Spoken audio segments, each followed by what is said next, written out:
SS Lord साहब जहाँ जाते थे वहाँ क्राइम रेट 0 हो जाता था एक हफ्ते के अंदर? क्या गोली मार देते थे, क्या करते थे? देखिए, आदमी कहीं भी जाए तो उसकी शोहरत उससे पहले पहुंच जाती है। आपकी पहली पोस्टिंग कहाँ हुई थी? माना जाता था कि साहिबाबाद पोस्टिंग। आज तो क्राइम रेट बहुत ज्यादा थे यहाँ पे। क्राइम रेट भी ज्यादा थे, दूसरा इनकम के साधन बहुत थे। आपने कितनी इनकम बनाई होगी अपने शासनकाल में? घड़े को देखो, वो समुद्र में से और कुएं में से बराबर ही जल ग्रहण करता है। होम मिनिस्टर के भांजे भांजा। हाँ, बंद कर दिया। तुम्हें पता है वो होम मिनिस्टर का भांजा है? हाँ। विजय सर पता है, फिर भी आपने बंद कर दिया। मैं साहब गलत कर दिया क्या? आप ऐसा क्या करते जिससे दहशत रहती थी लोगों में? बस मेन बात यही थी कि पता थी कि ये मानेगा नहीं। अच्छा, आपकी ईमानदारी मतलब? मुझे पता लगी उसके यहाँ गांजा रखा है। हाँ। तो मैंने वहाँ रेड की, मैं लाला जी को भी मुझे बना दिया। अच्छा। क्यों? फैक्ट्री मालिक होता। जब सही काम करेंगे तो उसमें आएगी दिक्कत, आएगी, लेकिन ईश्वर मदद करता है। भेस बदल के चले जाते थे? हाँ, भांग की कुल्फी बेचता है। अच्छा। कुर्ते पाजामा पहन के, सर पे अंगूछा बांध के मैं उसके पास पहुंच गया जहाँ बताया था मैंने। भाई ये कुछ नशा भी कराएगी क्या? हाँ साहब, खा के तो देखिए। इंस्पेक्टर कलेक्टरगंज हो भाई। तो वो बहुत हंसा।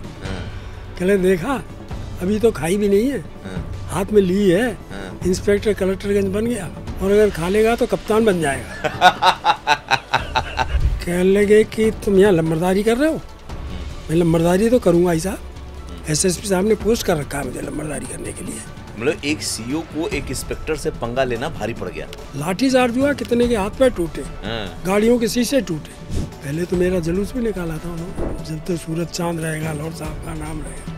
मेरा इरादा ये था, सही काम करूँगा, गिर के मर जाऊँगा, लेकिन रास्ते से नहीं हटूँगा। कानपुर में सब्जी मंडी है बहुत बड़ी, साहब उसमें माफिया रहते हैं और वो पब्लिक से नाजायज़ पैसा उगाते हैं। मैंने तहमत बांधा और मैं पहुंच गया मंडी, ले आया थाने। थोड़ी देर बाद आईजी साहब का टेलीफोन आ गया, यहाँ कुछ मत कहना साहब, आजम खां का आदमी है, चेयरमैन है मसवासी का। अरे लो साहब, तुमने क्या कर दिया? मैंने क्या हो गया? भ्रष्टाचार निवारण संगठन।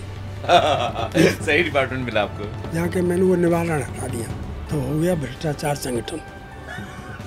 अल्लाह मच गया, निवारण कहाँ गया? मैं निवारण है ही कहाँ यहाँ, ये तो भ्रष्टाचार का संगठन।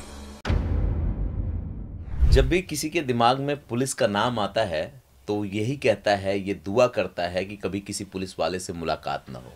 और जिनकी पुलिस वालों से मुलाकात हो गई और थाने चौकी जा चुके हैं, वो सिर्फ और सिर्फ बद्दुआएं देते हैं। क्योंकि पुलिस का कुछ चेहरा ही इस किस्म का आज के दौर में बन गया है कि आदमी ये समझता है कि अगर पुलिस के पास गए तो आपको पैसा देना ही पड़ेगा, आपका काम नहीं होगा, और जेन्युइन काम कराना है तो भी पैसा देना पड़ेगा। लेकिन आज मैं अपने साथ एक ऐसे पुलिस अधिकारी को लेकर के बैठा हूं जो अपने ही जिले के सीईओ को हथकड़ी लगा चुके हैं, आरटीओ को हथकड़ी लगा चुके हैं। और बात इतनी ही नहीं थी, वहां के एसपी एसएसपी ये कहते थे, ये दुआ करते थे कि ये इंस्पेक्टर हमारे यहाँ ना आए। वो इंस्पेक्टर से शुरू करके डीएसपी तक पहुंचे थे। और इतना ही नहीं, कई मुख्यमंत्री रहे हैं उनके जीवन काल में उत्तर प्रदेश में, और एक इंस्पेक्टर को हर मुख्यमंत्री जानता था। इवन कि नेता पैरवी करने से बचता था, और जिस जगह पे इनकी पोस्टिंग हो जाती थी और जब वहाँ से तबादला होता था तो वहाँ के लोग इसलिए प्रोटेस्ट करते थे कि ये अधिकारी वहाँ से नहीं जाना चाहिए। जरा सोचिए कहानी क्या रही होगी। जैसे जैसे इस पॉडकास्ट को आप देखेंगे, अपने दांतों तली उंगली दबा लेंगे, क्योंकि क्या जीवन में किसी का हौसला इतना बड़ा भी हो सकता है क्या? क्या कोई इतना निडर भी हो सकता है क्या? या कोई इतना ईमानदार हो सकता है कि उसकी ईमानदारी से लोग डरने लगे? हालात ये थे कि इनकी जहां पोस्टिंग होती थी, एक हफ्ते के अंदर क्राइम रेट 0 हो जाता था। आखिर ऐसा क्या था? और कहते हैं ये भी हैं कि इन्होंने आज तक एक भी इनकाउंटर नहीं किए, मामूली कभी थप्पड़ और लाठी चलाया होगा इन्होंने, उसके बाद भी स्थिति ये थी। तो आइए सीधे बात करते हैं। सर, बहुत बहुत स्वागत है आपका ये समय देने के लिए। धन्यवाद। आप एक इंस्पेक्टर ही तो थे, ऐसा क्या था कि आपको जिले के कप्तान से लेकर के मुख्यमंत्री तक प्रदेश का जानता था? बस कोई विशेष बात नहीं थी, बस ये था कि जो काम करना है करना है। हाँ, मतलब कभी ये नहीं सोचा कि मेरे इस सही काम से कौन प्रसन्न होगा कौन नाराज होगा। ओके। भाई ये है कि मुझे सही काम करना है, उससे नाराज होना है या प्रसन्न होना है ये दूसरे का काम है। मेरा काम है सही काम करना। और मैं ये कहूँगा कि अगर कोई इस नाप तोल में रहेगा कि मेरे काम से, मेरे सही काम से कौन प्रसन्न हो रहा है, कौन नाराज हो रहा है, तो वो सही काम नहीं कर पाएगा। क्योंकि वो तो इसी नाप तोल में रहेगा कि भाई कोई नाराज ना हो जाए, कि फलाना खुश ना हो जाए। कैसे हो? बात यहीं तक नहीं होती ना सर, बात नाराज और खुश की नहीं होती, बात ये होती कि नौकरी चली जाएगी, सस्पेंड हो जाएंगे, इल्जाम लग जाएगा। आजकल तो अधिकारी भी जेल में जाते हैं। नहीं, ऐसा कुछ नहीं है। देखिए, एक नीति में श्लोक लिखा है, यद भावी न तद भावी, भावी चेन तदन्यथा, इत चिंता विषग्नो में मगध किम न पियते। शाब्दिक अर्थ है कि यद भावी, जो होना है वो होके रहेगा, और जो नहीं होना है वो होगा नहीं। इसलिए इस चिंता रूपी विष को दूर करने की औषधि क्यों न पी ली जाए। रामचरितमानस में भी लिखा है तुलसीदास ने कि तुलसी राम भरोस कर, निर्भय है के सोए, अनहोनी होनी नहीं, होनी हो सोए। दूसरा, एक गांवों की कहावत है कि हाहा खाने से बूढ़े नहीं ब्याहे जाते। आज मैं ये सोचूं, बुढ़ा आदमी ये सोचा 90 साल का, मेरी शादी हो जाए तो नहीं होगी। तो ये जो होना है वो होगा, जो नहीं होना है वो नहीं होगा। आपकी पहली पोस्टिंग कहाँ हुई थी? सबसे पहले तो मैं मेरठ में ही था। अच्छा। अंडर ट्रेनिंग जब आया था एज सब इंस्पेक्टर, और इसके बाद मेरी यहाँ साहिबाबाद में पोस्टिंग हो गई थी। हाँ। जब ये गाजियाबाद जिला नहीं था, हाँ। सन 67-68 में, हाँ। तो यहाँ साहिबाबाद में मेरी पोस्टिंग हुई थी। साहिबाबाद उस जमाने का मशहूर थाना था। हाँ। माना जाता था कि साहिबाबाद पोस्टिंग। तो क्राइम रेट बहुत ज़्यादा था यहाँ पे। क्राइम रेट भी ज़्यादा थे, दूसरा इनकम के साधन बहुत थे। ओके। बॉर्डर का थाना था। हाँ। तो यहाँ जो है इनकम का साधन बहुत था। आपने कितनी इनकम बनाई होगी अपने शासनकाल में? देखिए, ऐसा है, इनकम का भी एक नीति में लिखा है, ये धाता निधाल पट्ट लिखतम स्तोकम महत्वाधनम तत् प्राप्नोत मरुस्थले नितराम मेरो ततो नादिकम तद धीरो भवित्वस कृपणम वृथा साकृता कूपोपस्पेदो नपी घटो जलम। कि जो विधाता ने मनुष्य के भाग्य पलट में थोड़ा या अधिक धन लिख दिया है, वो मरुस्थल में भी प्राप्त हो जाएगा। उससे अधिक आप स्वर्ण में सुमेरु पर्वत पे भी चले जाएं तो भी नहीं मिलेगा।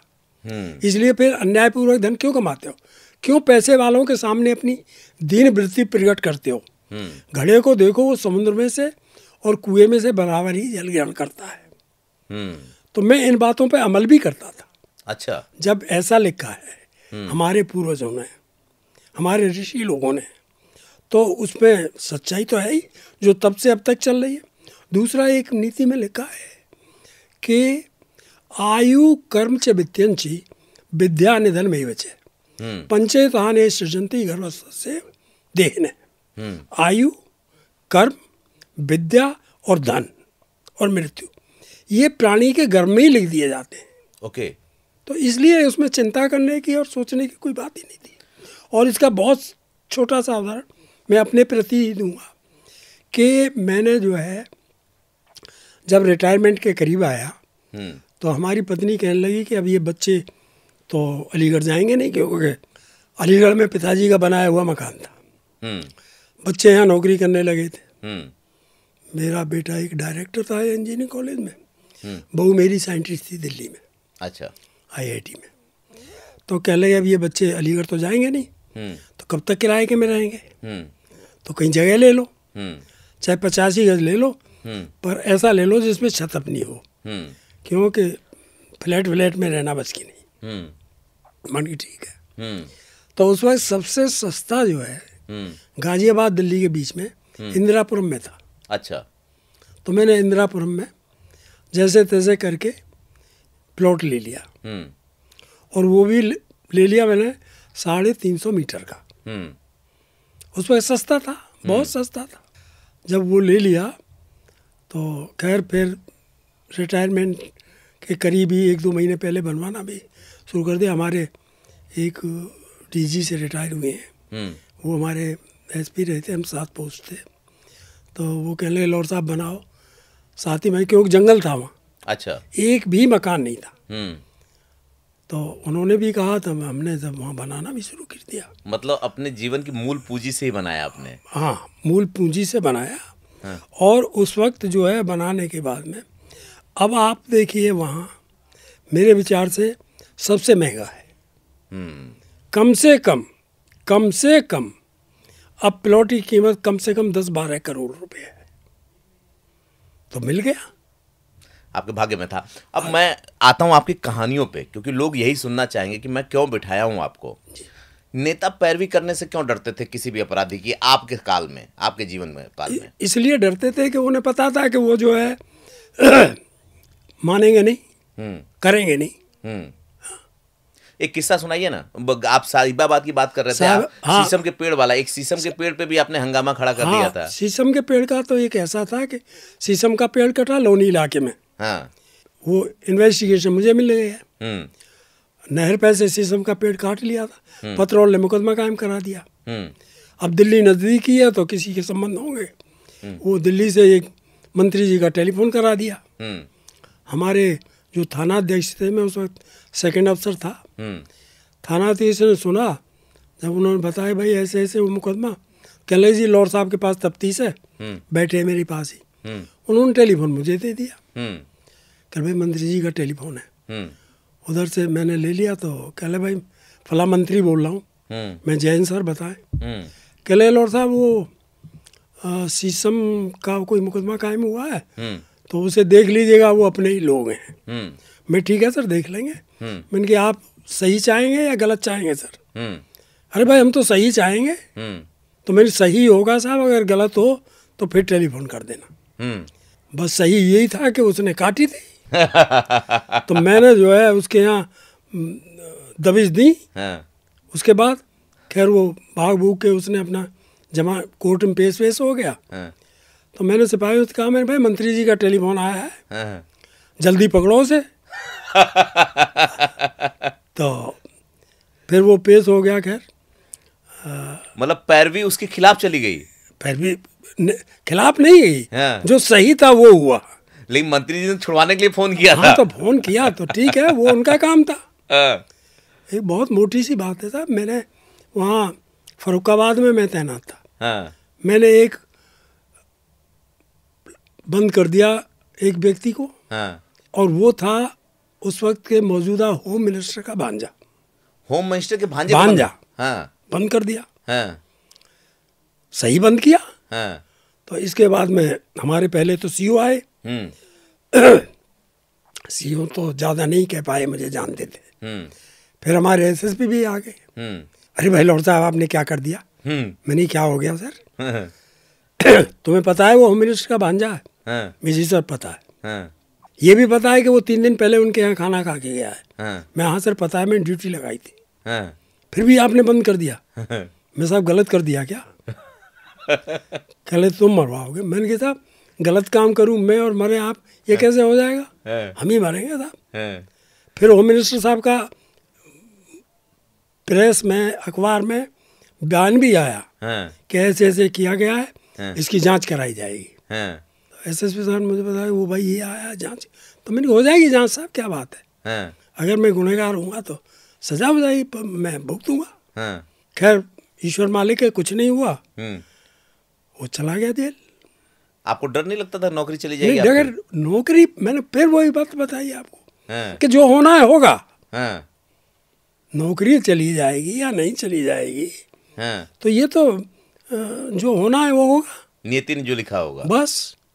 आपसे लोग इतना क्यों डरते थे? क्या आप इनकाउंटर कर देते थे? मैंने ये सुना है, ये सवाल बाद में, पहले मैं ये कि ये आप दावा करते हैं, पुलिस में भी मैंने पढ़ा है, तमाम अधिकारी भी आपके बारे में बता रहे थे कि एसएस लॉर्ड साहब जहाँ जाते थे वहाँ क्राइम रेट 0 हो जाता था 1 हफ्ते के अंदर। जी। ऐसा आप क्या करते थे? क्या गोली मार देते थे? क्या करते थे? देखिए कहते हैं ना, एक कहावत है कि भाई आदमी कहीं भी जाए तो उसकी शोहरत उससे पहले पहुँच जाती है वहाँ। तो लोगों को पता चल जाता था। और क्राइम जो है बस इसीलिए बंद भी हो जाता था, क्योंकि जब आप कोई भी नौकरी कर रहा है उसे, या कोई भी व्यक्ति है उसे ये पता लग जाए कि अगर तूने गलत काम किया तो तुझे सजा अवश्य भुगतनी पड़ेगी, ना पैसे से छूटेगा ना सिफारिश से छूटेगा, तो आदमी घबराएगा क्राइम करने में, कोई भी गलत काम करने में घबराएगा। लेकिन है उल्टा, आदमी सोचता है विधायक से कहलवा देंगे, मंत्री से कहलवा देंगे, या इतने पैसे से नहीं इतने से मान जाएगा, लेकिन जब पता लग जाता है कि नहीं मानेगा तब आदमी डरता है। नहीं, आपकी यूएसपी क्या थी? दरअसल क्या है ना कि सब पे केस होता है, लोग जमानत करवा लेते हैं, कोर्ट से करवा लेते हैं, कुछ शासन। आप ऐसा क्या करते थे जिससे दहशत रहती थी लोगों में? बस मेन बात यही थी कि पता थी कि ये मानेगा नहीं। अच्छा, आपकी ईमानदारी मतलब? ओके। ना पैसे से मानेगा ना सिफारत से मानेगा। बहुत छोटी, एक बार मैं साहिबाबाद में ही था। हाँ। तो नई नई नौकरी थी उस वक्त। तो हाँ। मुझे पता लगा कि एक फैक्ट्री थी अशोका हैंडलूम। ओके। उसमें कारपेट बनते थे, गलीचे बनते थे और ज़्यादातर इम्पोर्ट होते थे। हाँ। मुझे पता लगी उसके यहाँ गांजा रखा है। हाँ। नेपाली। हाँ। तो मैंने वहाँ रेड की। हाँ। तो वहाँ से करीब 9 क्विंटल शायद के करीब गांजा मिल गया। 9 कुंटल? हाँ। और वो पैकेटों में बंद था। जो वहाँ का मैनेजर और वो चौकीदार था, मैंने भाई क्या है? कि जी स्टेशनरी है। खोल के देखा तो मैंने भाई ये तो ये कि साहब हमें तो लाला जी ने स्टेशनरी बताई थी। खैर उनको ला के बंद कर दिया। उस वक्त 60 एक्साइज था, आजकल नहीं था, 60 एक्साइज ही एक्ट था। उसमें बंद कर दिया। उन्होंने बताया था लाला जी का। मैं लाला जी को भी मुझे बना दिया। अच्छा। क्यों? फैक्ट्री मालिक वो था, सेठ लालचंद। तो मैं उसको जो है वहाँ से पकड़ लाया। हाँ।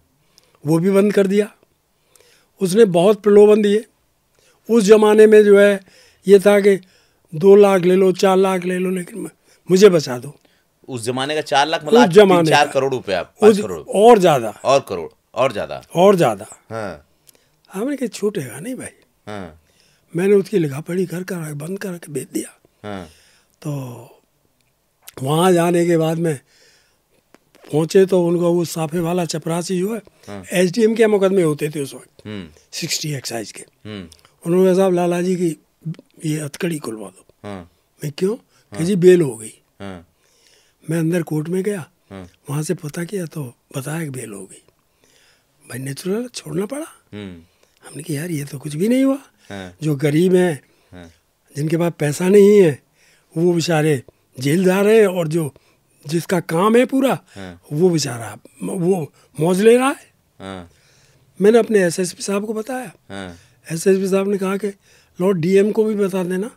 मैं भी बता दूंगा उन्हें, तुम डीएम साहब को भी बता देना। मैं ठीक है, मैंने डीएम साहब को भी बता दिया। इसके बाद में साहब वो एसडीएम साहब शाम को थाने आ गए। कल आपने मेरी शिकायत की है? मैं साहब मैंने शिकायत तो नहीं की, मैंने तो बताया था उनको कि जो है सेठ लालचंद की जमानत हो गई। कल ने ठीक है देखा जाएगा। मैं ठीक है सर, देख लेना। इसके बाद मैंने उसके जो गवाह थे उनको बुला के और मैंने एक 504-506 की रिपोर्ट लिखा दी कि साहब सेठ लालचंद के आदमी धमकी दे रहे हैं कि तुमने गवाही दी तो तुमको निपटा दिया जाएगा। दिमाग लगा दिया आपने। हाँ, और उसको मैंने लिख के मैंने बेल कैंसिलेशन के यहाँ भेज दी। उसकी बेल कैंसिल हो गई। बेल कैंसिल हो गई, मैंने वारंट ले लिया उसका। वारंट लेके मैं लाला जी के यहाँ फिर पहुँच गया। मैं सेठ जी आप अंडर अरेस्ट है कि मैं जमानत बताऊँ हूँ साहब। मैंने कहा आपका वारंट है। पैरों में पैसा चला गया। पैरों में पड़ गया। कहले साहब मुझसे क्या दुश्मनी है? मैं दुश्मनी नहीं है, मैंने जो बेगुनाह है वो तो जेल में है और तुम यहाँ एसी में मौज ले रहे हो। उसे पकड़ लाया था, फिर जेल भेज दिया। हाई कोर्ट से बेल हुई। तो मैं वो बता रहा हूँ कि जब सही काम करेंगे तो उसमें आएगी दिक्कत आएगी, लेकिन ईश्वर मदद करता है। अच्छा, आप अपने टाइम में बड़े रंगरूट टाइप के हीरो टाइप आदमी थे, सुनता था भेस बदल के चले जाते थे। हाँ, कानपुर का भी कोई ऐसा किस्सा है? कानपुर का किस्सा है, वो मैं वहाँ कलेक्टरगंज में था। तो मुझे पता लगा कि साहब वहाँ रामलीला चल रही थी उन दिनों कि रामलीला साहब वो भांग की कुल्फी बेचता है। अच्छा। मैं अपना कुर्ते पाजामा पहन के सर पे अंगोछा बांध के मैं उसके पास पहुँच गया जहाँ बताया था मुझे। मैंने भैया कुल्फी कहाँ साहब कौन सी चाहिए, रंगीन चाहिए या सादा चाहिए? मैंने रंगीन दो यार। उसने रंगीन दे दी। तो वैसे मैंने दिया, क्या लगे मैंने भाई ये कुछ नशा भी कराएगी क्या? हाँ साहब खा के तो देखिए। जब कंफर्म हो गया कि हाँ ये नशे की बेचता है, मैं कहने लगा मैं इंस्पेक्टर कलेक्टरगंज हूँ भाई। तो वो बहुत हंसा, कहले देखा अभी तो खाई भी नहीं है, हाथ में ली है, इंस्पेक्टर कलेक्टरगंज बन गया, और अगर खा लेगा तो कप्तान बन जाएगा। तो खैर मैंने पुलिस लगाई रखी इधर उधर, पकड़ लिया, जेल भेज दिया। तो ये है कि सिफारिश करना उसका काम है। दूसरा ये है कि आज कलयुग है, जैसा बताते हैं कलयुग है। तो उसमें भागवत के 23वें अध्याय में कलयुग पर्व है एक, उसमें लिखा है लिंग में आश्रम क्या आता है, वन्यो ना प्रतिकारण अवृत्या नाय दौर्बल्यम पांडितम चापल वच, कि कलयुग में एक दूसरे का चिन्ह स्वीकार कर लेना ही उस धर्म और राजनीति में प्रवेश माना जाएगा। जैसे आपने नागा रहने लगे तो नागा स्वामी हो गए, डंडा धारण कर लिया तो डंडा स्वामी हो गए, आज आपने पंजा स्वीकार कर लिया कांग्रेसी हो गए। मनोभावना आपकी वही है। कमल का फूल स्वीकार कर लिया तो आप जो है बीजेपी के हो गए। आपने देखा भी होगा कि जो कभी उसके ये जो टीवी पे आते हैं ना, क्या कहते हैं उनको, प्रवक्ता। आज मैंने देखा है, बड़ी हंसी आती है कि जब वो सपा के साथ थे तो क्या कहते थे बीजेपी को, आज वो बीजेपी के साथ हैं तो वो क्या कहते हैं। अच्छा एक बात बताइए मुझे, कोई ऐसा मामला हो जिसमें सीधी टकराव आपके मुख्यमंत्री से हुई, होम मिनिस्टर का तो आपने बता दिया, मुख्यमंत्री से हुई हो या सीधे मंत्री से हुई हो, कोई ऐसा मामला हो? आप लखनऊ में बहुत दिन तक रहे हैं, थोड़ी लखनऊ की चर्चा करिए। लखनऊ में रहा हूँ, लखनऊ में कानपुर में तो एक बार जो है को जुआरी बंद कर दिए थे मैंने, लेकिन थे बहुत पैसे वाले, उसमें जो है बहुत सिफारिशें आई, एसएसपी साहब से लेके जो है कमिश्नर और आपके सचिव तक, स्वास्थ्य सचिव थे एक, उन तक, और इसके बाद फिर मुख्यमंत्री का भी कि बेल ले लो, लेकिन मैं बेल नहीं ली। क्यों भाई? अरे भाई गरीब तो पैसे जेल चले जाए, कानून तो सबके लिए बराबर है। कानून में तो ये नहीं है कि भाई ये इस लेवल का हो तो इसके साथ ये व्यवहार होगा, या इस लेवल का हो तो इस व्यवहार होगा। नहीं ली गई बेल। ऐसे ही एक बार आईएफएस थे लखनऊ में, 151 में बंद हो गए थे। आईएफएस? हाँ, आईएफएस तो बड़ी पोस्ट होती है। हाँ, उनके सामने तो आप कुछ भी नहीं थे। तो क्या हुआ? पावर जो है, मैं तो ये कहता हूँ साहब कि जो स्टेशन ऑफिसर्स को जो पावर्स हैं उनका अगर सही यूज करे वो, तो इतनी पावर्स किसी को भी नहीं है। अच्छा। नहीं, आजकल वो पावर को पैसा लेके बेईमानी के चक्कर में कुछ का किसी को फंसा देना, किसी को वो करना, कोर्ट में उसी पे मुकदमे चलते हैं। हाँ, तो ये तो गलत है ना। हाँ, ये तो गलत है ना, इसीलिए तो ये व्यवस्था हो रही है।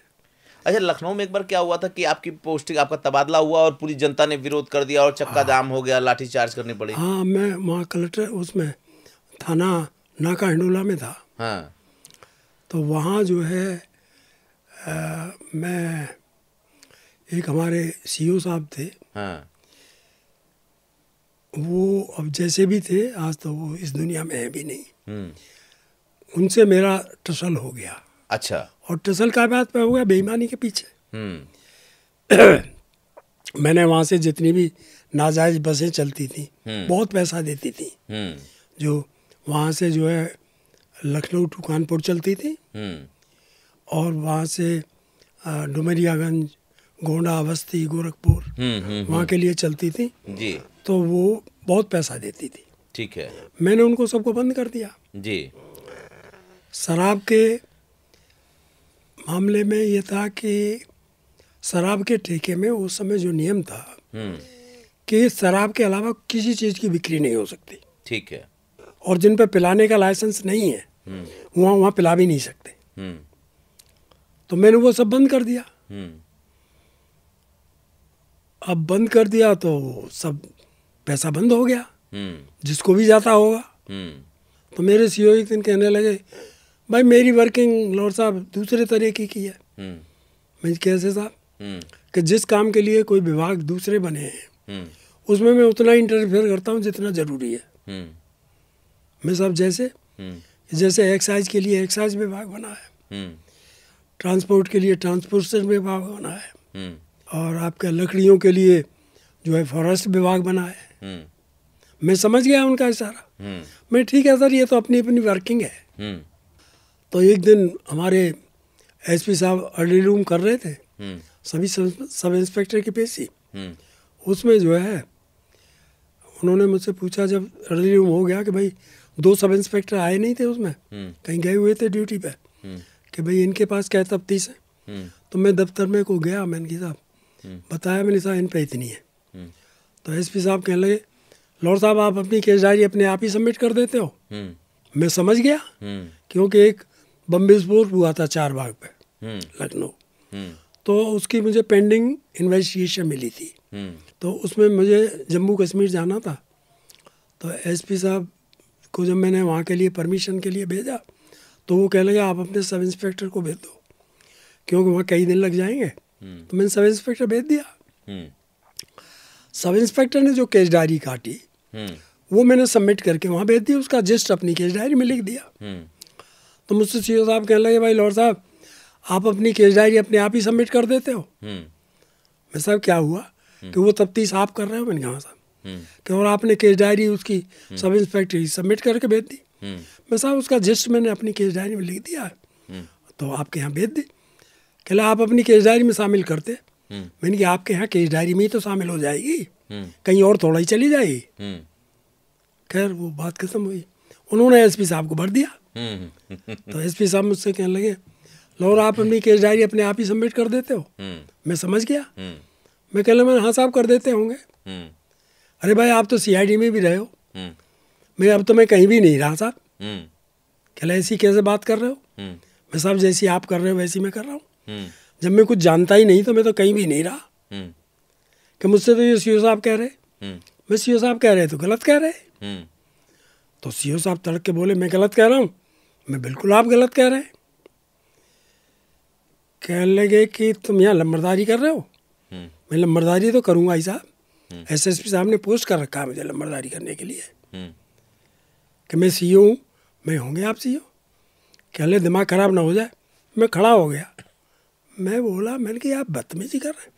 वो समझ गए एसपी साहब, तो वो मुझसे कह ले सीओ साहब आप जाइए जाइए। वो तो चले गए। मैंने सोचा मैंने लॉर्ड साहब तो सस्पेंड ही होंगे। हाँ भाई इसके अलावा हमें ये सीनियर अफसर के सामने की बात है, एसपी के सामने की बात है। तो मैंने कहा जब सस्पेंड ही होना है तो फिर ढंग से ही हूँ। तो मैं वहाँ कोठरी में ही रहता था, एक 8x6 की कोठरी थी, उसी में मैंने अपनी बेड शीट बिछा रखी थी। तो मैंने अपना वो वहाँ से उठा के मैंने दरवाजे पे बिछा दी। मैं भूख हड़ताल करूँगा इसके खिलाफ। आप साहब एसपी साहब का एक ठोक उनके हाथ में एक मेरे में। कहने लॉर्ड तुम क्या कर रहे हो, यहाँ बवाल हो जाएगा, राजधानी है। मैं बवाल तो करना ही है साहब, ये बदतमीजी करता है। कहला मैं देखूंगा। मैंने आप क्या देखेंगे, आप भी इसकी सी कहेंगे। अरे आप मेरे पे विश्वास रखिए। पानी लाओ पानी लाओ, पानी पिलाया। फिर मामला शांत हुआ। सुबह को मैं सवेरे ही चला गया एसएसपी साहब के यहाँ। तो सीओ साहब वो एसपी साहब भी बैठे थे। मैं समझ गया कि इसीलिए आए होंगे सवेरे भाई। मैं कहने लगे मैंने सर रात की घटना के बारे में एसपी साहब ने बता दिया होगा, नहीं तो मैं बताऊं। कि नहीं मुझे पता लग गया। तो मैंने सर कुछ कर रहे हैं या फिर मुझे कुछ और करना पड़ेगा। अच्छा आपने हाँ कह दिया मैंने, जो बात सही थी। डरते नहीं थे। डरना का था। तो कहने लगे कि नहीं नहीं भाई शाम तक का तो मौका दो। मैं ठीक है था। उनका ट्रांसफ़र कर दिया सीओ बाजार खाला से सीओ महानगर। अच्छा उनका हो गया। हाँ मैंने सोचा मैंने कि ये तो बाजार खाला ना रहा, महानगर रहा। मैं डीजी साहब के यहाँ चला गया। तो मैं डीजी साहब से कहा मैंने सर वो रात कल वो तो बाद में सुनूंगा। उन्होंने वो अखबार मेरी तरफ बढ़ा दिया। ये क्या छपा है। उसमें छपा था लाहौर विधानसभा में भूख हड़ताल करेंगे। मैंने साहब ऐसी बात तो नहीं थी, वो तो थाने के सामने की बात थी। तो ये कैसे छप गया पहले ये बताओ मुझे। डीजी बहुत अच्छे थे, ईमानदार भी, बोल्ड भी। कौन था डीजी उस समय? श्री प्रकाश सिंह साहब थे। अच्छा प्रकाश सिंह जी, पद्म श्री श्री प्रकाश सिंह। प्रकाश सिंह साहब ये जो अभी 15 में रहते हैं ना, जी जी जी, मैं परिचित हूं उनसे, क्या शानदार व्यक्तित्व है अरे उनका। साहब उनका आज भी जो है, उन्होंने पुलिस के लिए जितना काम किया है शायद ही किसी ने किया हो। क्या बात है। हाँ सर बताएं, आगे तो बताएं। वो मैं ऑफिस गया, पत्र उसके अखबार के, वो कह रहे हमने तो क्वेश्चन मार्क लगा रखा है कि लोग विधानसभा में भूख हड़ताल करेंगे क्या। उसने बच्चे का रास्ता निकाल लिया हाँ, था। तो फिर मैं गया, हाँ, मैं कहने लगा मैंने सर वो ये कह रहे था क्वेश्चन मार्क लगा रखा है हाँ, कि हाँ यार ये तो मैं भी नहीं देख पाया, हाँ, ध्यान नहीं, इस पे तो मैंने भी ध्यान नहीं दिया। हाँ, कहले बताओ, मैं नहीं दिया वैसे। कहले ठीक है तुम जाओ। हाँ, मेरे साहब मैं नहीं जाऊँ, मेरा ट्रांसफ़र कर दे आप, हाँ, सीआईडी में कर दे। हाँ, कहला सीआईडी में तो नहीं करूँगा, हाँ, जब तक मैं हूँ जब तक यहीं रहो, हाँ, फिर ऐसे ही काम करते रहना, अपने आप सीआईडी हो जाएगा। हाँ, घर में चला आया, उनके रोल में लिख दिया सीओके में कि इनको कभी भी इम्पोर्टेंट पोस्ट पे न रखा जाए। अच्छा। और इसके बाद में साहब वो 10 साल के करीब, 8-10 साल के करीब पीटीसी मुरादाबाद में ही रहे। ओ, मतलब एक सीईओ को एक इंस्पेक्टर से पंगा लेना भारी पड़ गया। तो अब कोई बात नहीं साहब, हाँ, खुद फिर बवाल होने लगा, पत्रकार इनको तो चाहिए ना कुछ, हाँ, कि सीईओ के 2-2, 3-3 ट्रांसफ़र, इंस्पेक्टर का एक भी नहीं। हाँ, तो मुझे डीजी साहब ने फिर बुलाया मुझे कि लो बताओ तुम कहाँ जाना चाहते हो। हाँ, मैं साहब मेरा सीआईडी करा दो। हाँ, कि सीआईडी तो नहीं कराऊंगा। हाँ, फिर वो ही दोहरा दिया हाँ, कि जब तक मैं हूँ रहिएगा, हाँ, और फिर ऐसे ही काम करते रहना, अपने आप सीआईडी हो जाएगा। हाँ, तो मेरी जहाँ चाहे वहाँ कर दो साहब। हाँ। उन्होंने सीआईडी क्यों नहीं करना चाहते थे? वो भाई सीआईडी में तो कोई काम ऐसा वो नहीं है। अच्छा अच्छा, मतलब भाई, आप अच्छे थे मेन- तो आपको मेन फ्रंट पे रखना मेन तो सिविल पुलिस है। ठीक है। मेन तो फिर सिविल पुलिस है। फिर क्या हुआ? तो कानपुर कर दिया। हाँ, जब कानपुर में जाने को हुआ, हाँ, पब्लिक को पता लग गया, हाँ, पब्लिक ने हंगामा कर दिया, हाँ, थाना घेर लिया, हाँ, लाठीचार्ज हुआ। हाँ, लाठीचार्ज हुआ, कितने के हाथ पैर टूटे, हाँ, गाड़ियों के शीशे टूटे। हाँ, फिर रात में फिर एसएसपी साहब आए, हाँ, कहले लो तुम अभी से निकल जाओ यहाँ से। हाँ, मैं साहब आप कहाँ से निकल जाऊँ मैं? हाँ, पहले तो मेरा जुलूस भी निकाला था उन्होंने, हाँ, जब तक सूरज चांद रहेगा लॉर्ड साहब का नाम रहेगा। मतलब पहली बार ऐसा पुलिस के इतिहास में होगा किसी इंस्पेक्टर के लिए लोगों ने धरना दिया हो, आम पब्लिक सिविल। मेरा तो अक्सर जहाँ भी रहा हाँ, वहाँ ऐसे ही होता रहा। अच्छा। तो वहाँ जा, तो मैंने साहब रात में कहाँ निकल जाऊँ, हाँ, पब्लिक ने थाना घेर रखा था। हाँ, खैर सीढ़ी लगा के मुझे पीछे खुदा दिया, हम्म, सामान मेरे पास कोई था ही नहीं। हम्म, मैं अपना चला गया, स्टेशन आया, हम्म, अपना वहाँ से अपना आ गया, घर आया, ज्वाइनिंग टाइम लिया, हाँ, फिर मैंने कानपुर ज्वाइन कर लिया। हाँ, तो डीजी साहब कहने लगे, हाँ, जब मैं फिर उनसे मिलने गया कि महानगर में जा रहे हो? हाँ, मैं जी महानगर कहाँ जा रहा हूँ, मेरा तो कानपुर जोन हुआ है। हाँ, तो एक आईजी कार्मिक थे शायद, हाँ, चमन लाल साहब, हम्म, उनको उन्होंने टेलीफोन किया। हाँ, मैं बैठा था उन्हीं के पास। हाँ, कह रहे वो लॉर का ट्रांसफ़र हुआ है कानपुर जोन, हाँ, तो वहाँ आईजी को कहिएगा हाँ, कि उनको कानपुर रेंज अलॉट कर दें, हाँ, और फिर डीआईजी को कहिएगा हाँ, कि जो है उनको सिटी में पोस्ट कर दें, हाँ, और फिर एसएसपी को डीआईजी को बता दीजिएगा हाँ, कि जो सबसे पैसे वाला थाना हो हाँ, लॉर को वहाँ पोस्ट कर दें। कह ले अब तो हो गया। मैं हंसा, वैसे तो हो ही गया। कह ले नहीं तुमको हुआ पाएगा। कह मैं कानपुर पहुंच गया, मेरा पोस्टिंग हुआ ही पाया मुझे, हो गया, फिर कानपुर में रहा। अच्छा, एक चीज पूछूंगा मैं सीईओ वाली उसमें, लेकिन उससे पहले एक सवाल दिमाग में आ रहा है। आप कभी कहीं अपना बहुत सामान लेके नहीं गए? मैंने सुना कि हमेशा जमीन पे ही सोते थे, चादर बिछा करके। जमीन में सोता था। हाँ, और बिस्तर रखता ही नहीं था। हाँ। मैंने 40 साल रजाई नहीं ओढ़ी।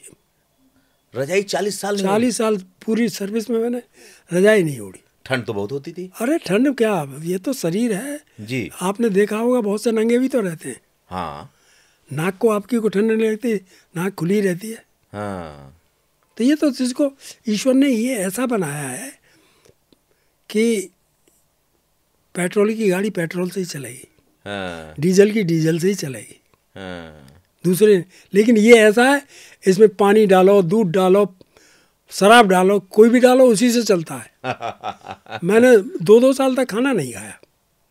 अच्छा। हाँ, क्योंकि जहाँ मैस वैस का नहीं होता था, जनरली मैस में खाता था। जहाँ मैस का नहीं होता था, फिर मैं अपना खाना खाता ही नहीं था। कैसे रहते थे? जनरली लौकी खाता था। लौकी खाने की चीज़ तो बहुत है, हाँ। लेकिन अपनी आमदनी के अनुसार लौकी खाता था। अच्छा। 2 रुपए की 1 किलो, 1 रुपए की 1 किलो उस वक्त आ जाती थी। हाँ। अपना धो ली हाँ। ढंग से और ककड़ी की तरह खा ली। किसी के लिए फोकट में नहीं खाया आपने आज तक? नहीं, नहीं खाया कभी भी ऐसा? पानी भी नहीं पिया। यही वजह कि आपकी सारे डीजीओ ने इज्जत की, पुलिस महकमा इज्जत करता है, आपके बारे में मिसाल दी जाती है। मैंने देखा अभी कुछ दिन पहले आज के डीजी जो है वो भी आपकी बुक लॉन्च की और वो बता रहे थे लोगों को। अच्छा, आपने किसी सीओ को भी हथकड़ी लगाई थी? सीओ तो ये थे, कानपुर में था मैं। उसी जिले में थे और अपने ही सीओ को ना लगाया ना, थे? वो सीओ दूसरे थे। हाँ। कानपुर में था मैं, हाँ। तो जूही थाने में।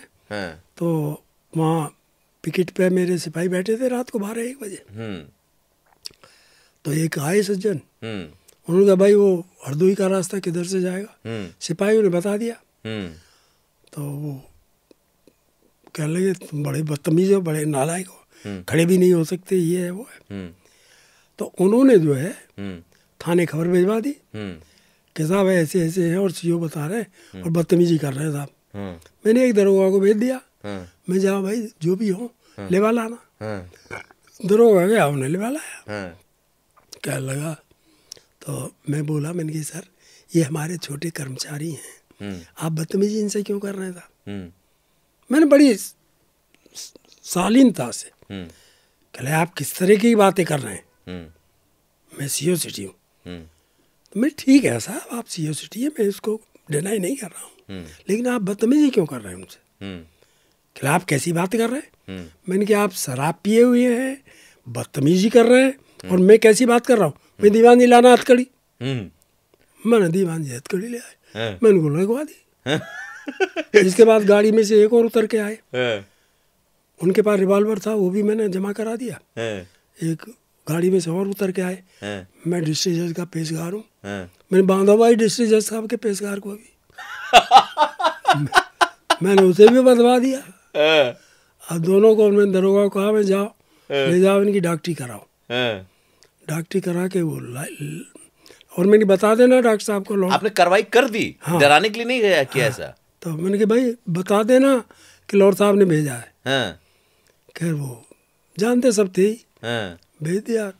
डॉक्टर ने लिख दिया patient consumed alcohol and here under effect of alcohol.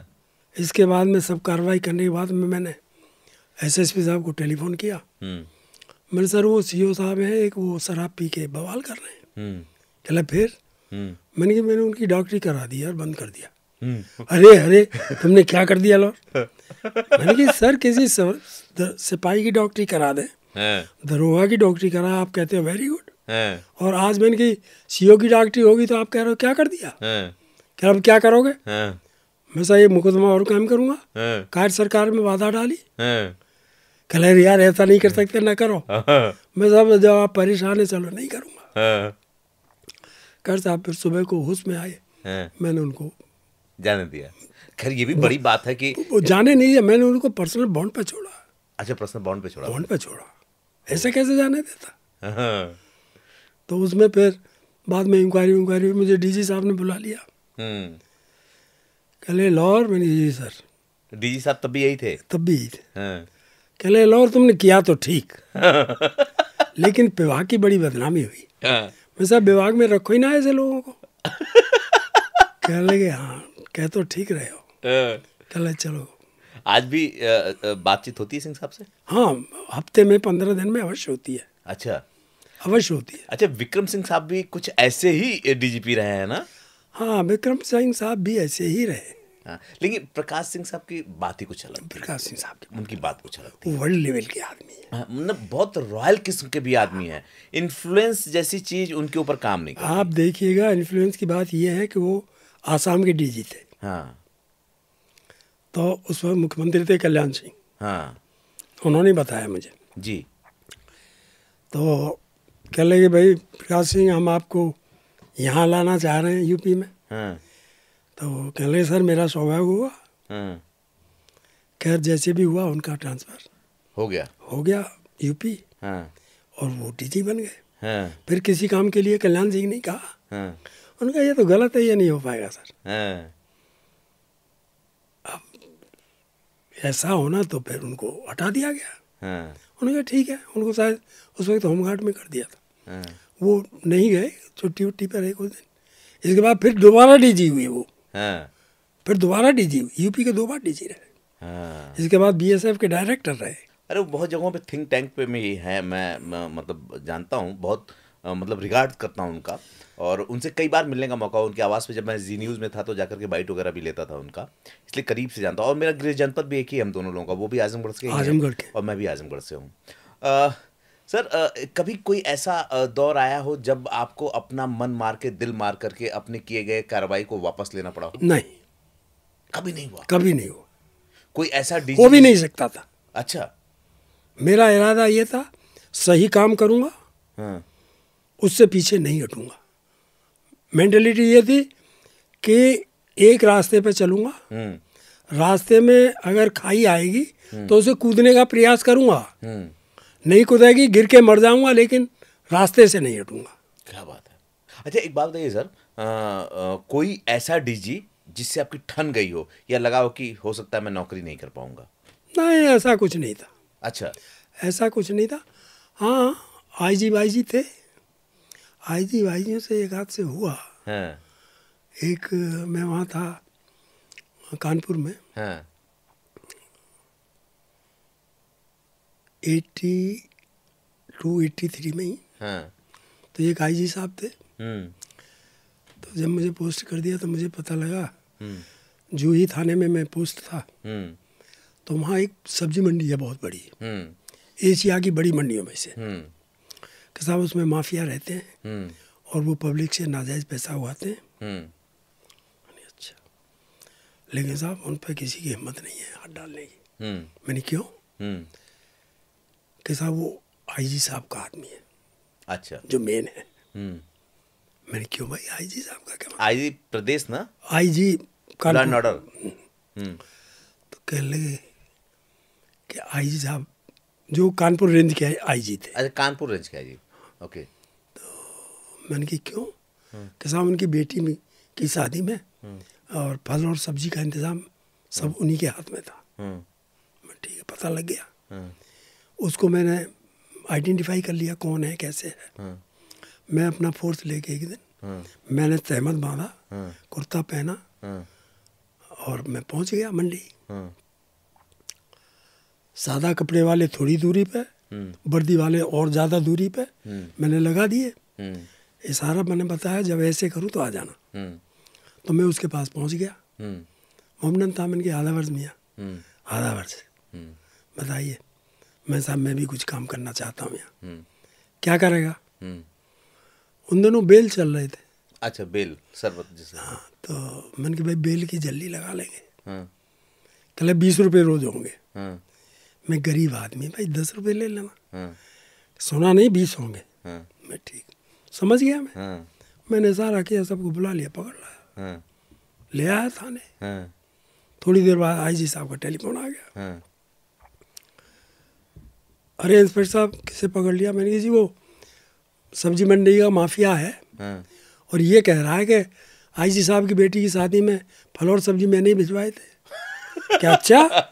मैंने साहब पब्लिकली कह रहा है। कहले ठीक है, साले को पीटो और बंद कर दो। मैंने ठीक है, बंद कर दिया। हाँ। तो इस पे नेचुरल है, नाराज तो होंगे ही। तो एक दिन डीआईजी साहब मुझे कहने लगे, डीआईजी बहुत अच्छे आदमी थे, आर के भाटिया साहब। मुझसे कहने लगे, लोर वो आईजी साहब आपसे नाराज हैं क्या? मैंने कहा साहब नाराज मुझसे क्यों होंगे, मेरा उनका क्या मुकाबला। कहले नहीं, मुझे उनकी बातों से लगा कि वो आपसे नाराज है। तो जब उन्होंने दोबारा ये कहा तो मैंने सॉरी सर, आईजी साहब नाराज हैं तो मेरा क्या करेंगे? मैंने कहा मैं ये जानता हूँ कि वो मेरा ट्रांसफ़र कर देंगे, वो मुझे सस्पेंड भी करा देंगे, लेकिन बर्खास्त कराना तो मुश्किल है। लेकिन चलिए लास्ट में बर्खास्त भी करा देंगे। कहले यार क्यों टेंशन में रह जाए, मैं टेंशन फ्री रहते हैं सर। मैंने कि ये कहते हैं मलाह का लंगोटा भीगता है, मैं वो भी वाटर प्रूफ है, वो भी नहीं भीगता। बस बात खत्म हो गई। तो फिर आईजी साहब एक मामले में फंस गए। हाँ, फंस क्या गए? हाँ, मेरे यहाँ एक होटल है, हाँ। अच्छा होटल था। लंगोट वाली बात आ गई क्या? अब उसमें जो है, होटल में जो है, हाँ समझ गया मैं। होटल अब उसे कहूँ या ना कहूँ मैं, नाम मत लीजिए, नहीं आईजी साहब नाम तो को लूंगा ही बोलते, नहीं कर। लेकिन तो वो उसमें चोरी हो गई। हाँ, सेठ जी आए, हाँ, साहब ऐसे चोरी हो गई, हाँ, इतना जेवर चला गया, ये है, वो है। हाँ, मैं मुकदमा लिखा दो। हाँ, कहले साहब उसकी ये पता लगा यही है, हाँ, वो होटल का ही नौकर था, हाँ, यही है, हाँ। तो मेरे साथ सिपाही भेज दो। मैंने एक दरोगा सब इंस्पेक्टर की गाड़ी में बैठा दिया, हाँ। मैं देख लो भाई यहाँ कहीं मिल जाए तो। हाँ। अब वो वहाँ नहीं मिला, फिर लौट के कहने लगे कि साहब ये पता चला है कि वो सुल्तानपुर गया है। हाँ। सुल्तानपुर का रहने वाला था, अच्छा। वहाँ भेज दो। मैंने वहाँ नहीं भेजूंगा, आप मुकदमा लिखा दें तो वहाँ भेज दूंगा। अच्छा साहब, मैं तो खैर उसने तहरीर दी, मैंने मुकदमा लिख दिया। मैंने कि अब मैंने एक सब इंस्पेक्टर वो लगा दिए, मैं बता देना भाई जहाँ भी जाना हो देख लो, तलाश करो। अब आईजी साहब के पास जो है, थोड़ी देर बाद मेरे पास टेलीफोन आया, आईजी साहब का वायरलेस पे कि सब इंस्पेक्टर कलेक्टरगंज फौरन आए। मैं गाड़ी से चल दिया, मैंने ठीक है। रास्ते में ही था, फिर आ गया कि पहुँचे नहीं। मैं बता दो मैं रास्ते में हूँ, कानपुर का ट्रैफिक जैसा है पता है, मेरे पास कोई हेलीकॉप्टर तो है नहीं जो इतनी जल्दी आ जाऊँ, आ रहा हूँ रास्ते में हूँ, बता दिया। मैं पहुँच गया तो उनकी मैम साहब बैठी थी, सेठ की, और मुझसे एकदम त्योरी बदल के आईजी साहब कहने लगे आपके यहाँ बड़ा क्राइम हो रहा है। ये आईजी साहब बोल रहे थे या मैडम बोल रहे थे? वाह, जो भी बोल रहा था बहरा। मैं बोला जी मैंने मेरे यहाँ क्या क्राइम हो रहा है साहब? मैंने ये नौकर जरूर सामान लेके भाग गया है। कहने लगे कि आपने उसकी रिपोर्ट भी 3 घंटे बाद लिखी। मैंने उसकी तो 3 दिन भी नहीं लिखी जाती, ऐसे ऐसे कहावत हुई, तब जाके मुकदमा लिखा गया। कहले वो रिकवर होना चाहिए। तो खैर वो लेडी कहने लगी नहीं साहब पुलिस तो प्रयास कर रही है। तो कहले वो रिकवर होना चाहिए। मैंने प्रयास करूँगा सर। कहले नहीं रिकवर होना चाहिए। मैं सॉरी सर, मेरे घर तो रखा नहीं जो ला के एकदम दे दूँ, प्रयास ही कर सकता हूँ। हाँ ठीक है जाइए करिए। ईश्वर की मेहरबानी थी, मेरा कोई केस बिना वर्कआउट हुए नहीं रहा। अच्छा, ये रिकॉर्ड रहा है। हाँ। तो खैर वो मुलजिम पकड़ गया और वो सब जेवर रिकवर हो गया। उसने एक लोहे की चारपाई जो होती है पोले वाली, पाइप वाली, उसमें दे रखा था। अच्छा। ले आए। अब उससे मैंने पूछताछ की, तो मैंने भाई साले क्यों भाग गए थे? यहाँ मौज ले रहे थे होटल में, भूखे मरोगे। कल साहब मैं बहुत परेशान था। मैं क्यों? कह जी वो सेठ जी तो यहाँ रहते नहीं है साहब, कभी कभार आते हैं। आईजी साहब चले आते हैं। मैम साहब जो है जब मैं दूध जाता था देने तो मुझे वहीं रोक लेती थी और मुझे परेशान करती थी। मैं बोला मैंने कि हरामखोर, आईजी साहब के आदमी है वो। कहले साहब आईजी साहब भी तो आते रहते थे मैम साहब के पास। बस फिर तो साहब जो है मैंने कहा ठीक, मैंने उसको टेप कर लिया था। ये मेरी गुस्ताखी समझिए। मैंने टेप करके और उसे पढ़ू के मैं आईजी साहब के यहाँ लेके पहुँच गया। मैंने सर वो मुझे पकड़ लिया है, माल भी रिकवर हो गया है। कहले वेरी गुड लॉर्ड, आपसे यही उम्मीद थी। ये वो मैंने जो उसे लेके आया हूँ, आप भी बात कर लें। कहला चाचा लाओ, बुलाओ। उनके पास आईजी साहब के पास उनका बेटा बैठा था। सेठ जी का? आईजी साहब का। अच्छा। आईजी साहब का बेटा बैठा था उनके पास। तो मैंने किसी बेटे को बाहर कर दो। तो उससे कहले भाई तुम बाहर जाओ। बेटा निकले आया, मैं मुलजिम को लेके अंदर पहुंच गया। मैं बोला मुलजिम से, मैंने कहा साले आईजी साहब हैं, सही सही बताना कि जानता हूँ साहब मैम साहब के पास आते रहते थे। भाई इतना कहना, कहले लो इसे बाहर करो, इसे बाहर करो। अरे मैं सुन लो साहब। कहले नहीं इसे बाहर करो। कह भैया बाहर कर दिया। कहले लो साहब ये बात किसी को पता नहीं लगनी चाहिए। मानिए सर प्रेस को जानते हैं, यहाँ की प्रेस जैसी है। प्रेस वाले लगे अरे आप चाहेंगे सब ठीक हो जाएगा। मुझे कोशिश, अरे कोशिश करेंगे, आप जैसे चाहेंगे ठीक हो जाएगा। खैर कुछ नहीं, चले आए लेके। तो इसके बाद मुझे एक दिन डीआईजी साहब फिर मिले ना, वो एसपी मथुरा मुझसे कहने लगे, मेरे परिचित थे, कहले भाई लौर साहब आईजी साहब आपकी बड़ी तारीफ कर रहे थे। मैं थोड़ा मुस्कराया, कहले जी मुझे पता है क्यों तारीफ कर रहे थे। कहले क्या हुआ? मैं नट सेल में उनको थोड़ा इशारा किया। तो मैं वो बात बता रहा हूँ कि भाई मैं इतना जानता हूँ कि सही काम करने से आपको कोई नहीं रोक सकता। अच्छा, एक चीज और बताएं सर, एक आरटीओ को भी आपने गिरफ्तार कर लिया। अरे आरटीओ का तो वो शाहजहानपुर का किस्सा था। मैं कटरा में तैनात था। तो हम लोग किसी काम से वहाँ गए हुए थे शाहजहानपुर, वहाँ से लौट के आ रहे थे। तो ये ट्रक वाला इशारा कर देते हैं ना कि आगे है, मामा के उससे बुलाते हैं। अच्छा, पुलिस वालों को मामा क्यों बोलते हैं? नहीं, उसको आरटीओ को। अच्छा, मामा खड़ा। तो उसने जो है गाड़ी साइड में कर ली। मैंने कहा क्या हुआ? कि जी इशारा किया, बताया कि आगे आरटीओ है। सिविल गाड़ी से थे आप? ट्रक में था मैं। अच्छा, ट्रक में थे।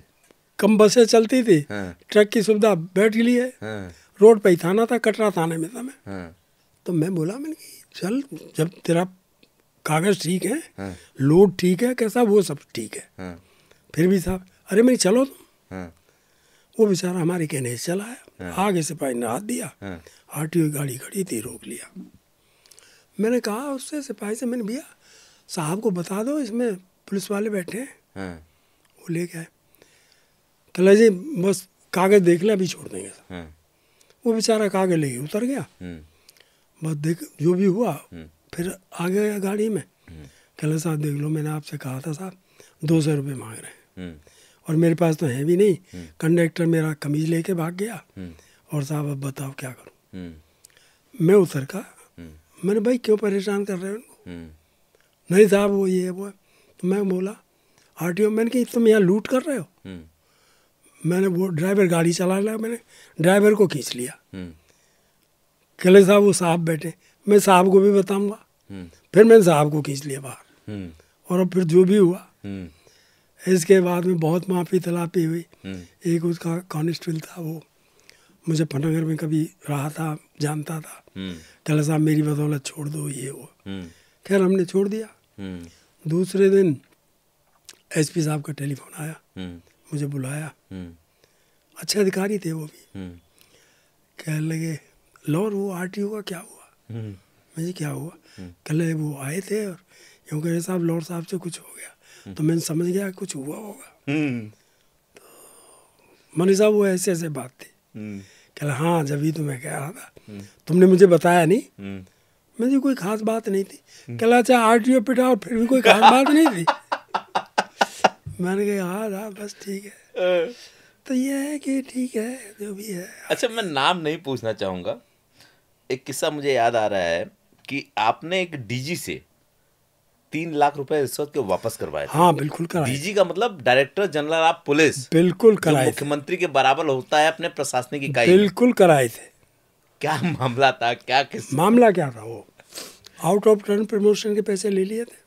अच्छा, एक सब इंस्पेक्टर से आउट ऑफ टर्न के प्रमोशन के पैसे ले लिए। हाँ। अब उनका हो गया ट्रांसफर डीजी साहब का। हाँ। मैं उस वक्त डीजी ऑफिस में ही था। हाँ। मेरा पोस्टिंग डीजी ऑफिस में था, मैं डिप्टी एसपी कंप्लेंट्स था वहाँ। अच्छा। जब तो वो जो सब इंस्पेक्टर था, हाँ। वो मेरा परिचित था। अच्छा। कभी मेरा हेड मॉडरेटर रहा था वो। ओके। तो वो मेरे पास आ गया, कि साहब मैं तो मर गया, बर्बाद हो गया। मैंने क्या हुआ? कि साहब ऐसे ऐसे डीजी साहब ने जो है मुझसे आउट ऑफ टर्न के प्रमोशन के पैसे लिए थे, और वो साहब जो है उनका ट्रांसफ़र हो गया। तो मैंने फिर क्या हुआ? मैं पैसे वापस लिया। अरे साहब ऐसे कैसे? मैं तू चला जा, जाना तो तुझे पड़ेगा भाई जब तेने दिए तो। मैंने कोई दिक्कत हो तो मैंने कि यहाँ मैं बैठा हूँ, तुझे कोई परेशानी नहीं होने दूंगा, और मैंने की ज़रूरत पड़े तो बता देना कि साहब लॉर्ड साहब ने भेजा है। खैर वो चले गए। जाने उसे धमकाया डीजे तुम्हारा दिमाग खराब है, मैं फिर डीजी बनूंगा, और ये वो। कहले ठीक है सर आप बनेंगे, मुझे नहीं बनना, मेरे पैसे दे दो। मैंने तो जैसे तैसे करके दिए थे साहब उधार ले ला के। ठीक है कल आना।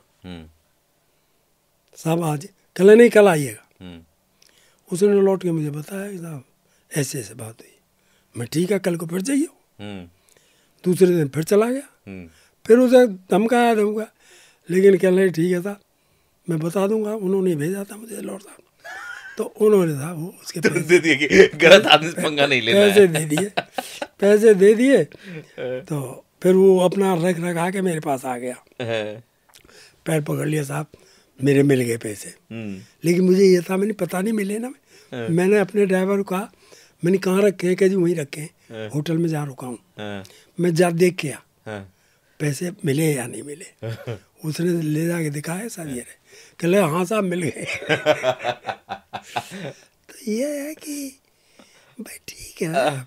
एक दो सवाल और पूछूंगा आपके इन किस्सों का, क्योंकि किस्सों की तो भरमार है आपके लिए, तो उस पर बात नहीं, कुछ दूसरे पक्ष पे भी आपके बात करनी है मुझे। तो जरा सा एक दो सवाल और। उस जमाने में मुलायम सिंह यादव जी का भी दौर था, मायावती का भी दौर था, और तमाम मुख्यमंत्री भी रहे। अगर वो किस्सा बतियाने बैठेंगे तो बहुत ज़्यादा वक्त जाएगा। आपने आजम खां को भी नकरो चने चबवा दिया था। वो तो ज़बरदस्ती की बात थी साहब। वो मैंने ट्रेनिंग सेंटर में अपना पोस्टिंग करा लिया था मुरादाबाद, और 2.5-3 महीने बाद ही मेरा ट्रांसफ़र रामपुर हो गया। अब मैंने जो है एक प्रार्थना पत्र दिया कि मैं जो है ऑन रिक्वेस्ट यहाँ ट्रांसफ़र करा के आया था, और जो है मेरा डिस्ट्रिक्ट पुलिस में ट्रांसफ़र कर दिया गया था, कैंसिल कर दिया जाए। उस पर लिख के आ गया कि नहीं कैंसिल नहीं होगा। तो मैंने डीआईजी साहब से अपने से कहा ट्रेनिंग के, तो वो खैर कहने लगे लॉर्ड साहब, खैर उन्होंने ये तो नहीं लिखा कि कैंसिल कर दिया जाए, उन्होंने कहा कि प्रतिस्थाई भेजा जाए, तब इनको रिलीव किया जाएगा, यह कोर्स चल रहा है। उस पर लिख के आ गया कि प्रतिस्थाई भी समय पे भेजा जाएगा, और एसएस लॉर्ड का ट्रांसफ़र माननीय मुख्यमंत्री महोदय के आदेश से किया गया है, उनको तुरंत रिलीव कर दिया जाए। ओके। तो डीआई साहब ने मुझे बुलाया, कहा भाई लॉर्ड साहब ये आ गया तो मैं जाना पड़ेगा। हमने कहा ठीक है साहब चले जाएंगे, जाने में तो कोई दिक्कत नहीं है, लेकिन मैं एक बार डीजी साहब से मिला हूँ, कहा भाई मैं परमिशन नहीं दूंगा। तो मैंने 1 दिन की छुट्टी दे दो, या 1 दिन पूछना मत, कि ऐसे ही चले जाओगे। मैंने हाँ ऐसे ही चला जाऊँगा। कर साहब 1 दिन छुट्टी दे, मैं अपना चला गया लखनऊ। BS माथुर साहब उस वक्त डीजी थे, मैंने स्लिप भिजवाई, उन्होंने बुला लिया। बस देखते ही मुस्कुरा कहने लगे कॉल और रामपुर नहीं जाना चाहते। मैं सर रामपुर नहीं, मैं सिविल पुलिस में कहीं भी नहीं जाना चाहता। कहले नहीं कर्नाटका महाराष्ट्र की पुलिस की पोजीशन और भी खराब है। मैं वहाँ की तो हमें पता नहीं साहब, हमें यूपी की पता है, यहाँ की बहुत खराब है। कहले नहीं नहीं तुम नहीं जाओगे तो मेरी बात खराब हो जाएगी। मैं सर इसमें आपकी क्या बात खराब है, बहुत लोग हैं जाने के लिए सिविल पुलिस में तैयार। कि नहीं मुझे मुख्यमंत्री ने बुलाया था कि तुम्हारे पास ईमानदार आदमी नहीं है क्या, तो मैं कैसे कह देता कि नहीं है। मैं साहब मेरे पास ईमानदार आदमी है। कहले फिर, कह जी आप उन्हें बर्दाश्त नहीं कर पाओगे। कहले कौन है, कि वो लॉर है। कि हाँ लॉर से कोई दिक्कत नहीं होगी, आजम खां को ईमानदार आदमी चाहिए, उन्हें भेज दो। तो मेरे ठीक है सर, जब आपकी बात ही बात है मैं चला जाऊँगा, लेकिन मैं अपनी कार्य प्रणाली में परिवर्तन नहीं कर पाऊँगा। कि वो तो मैंने बता दिया तुम चले जाओ। मैं ठीक है सर। मैं साहब रामपुर आ गया। रात को वहीं मैंने अपना वहाँ से मुरादाबाद से रिलीव हो के और मैं अपना वहाँ आ गया रामपुर। रामपुर में एसपी साहब ने उन दिनों प्रधानी के इलेक्शन का वो चल रहा था, उन्होंने मुझे स्वार में लगा दिया, स्वार थाना एक। तो मैं गश्त में था कि एक जगह वो झुंड सा खड़ा हुआ था, तो वहाँ एक आदमी किसी को धमका रहा था। मैं बोला मैंने क्या बवाल हो रहा है, मैं उतर के वहाँ पहुँच गया। तो मेरे सिपाही जो साथ थे वो कह रहा था यहाँ कुछ मत कहना था, आजम खां का आदमी है, चेयरमैन है मसवासी का, मसवासी कस्बा है एक। जी जी जानता हूँ, मैं गया हूँ वहाँ। अच्छा, मैं रामपुर में चुनाव वगैरह कवर किया हूँ जी। अच्छा, तो मैंने फिर कहा साहब ये तो रोज़ अफसरों के पास बैठता है, इसे कोई कुछ नहीं कहता।